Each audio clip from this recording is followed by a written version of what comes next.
অনুভূতি প্রকাশের পূর্বে ছোট্ট একটি গল্প বলতে চাই। 1972 সালের শুরুর দিকের একটি গল্প। দিনটি ছিল শনিবার, বৃষ্টি স্নাত একদিন। সেই বৃষ্টিকে উপেক্ষা করে শত শত প্রবাসী বাঙালি ছুটে চলেছে সেন্ট্রাল লন্ডনের দিকে। সবার উদ্দেশ্য হোটেল ক্ল্যারেজ, কারণ সেদিন রয়টার্সের শিরোনামে এসেছে শেখ মুজিব লন্ডনে।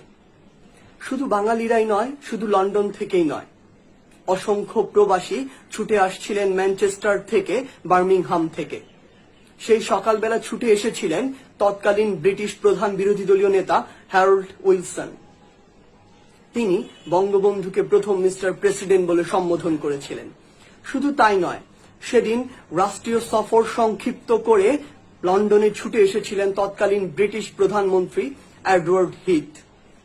বিকেল 5টায় 10 নম্বর ডাউনিং স্ট্রিটে বঙ্গবন্ধুকে সম্মান জানাতে বঙ্গবন্ধুর সাথে বৈঠকে বসেছিলেন। বৈঠক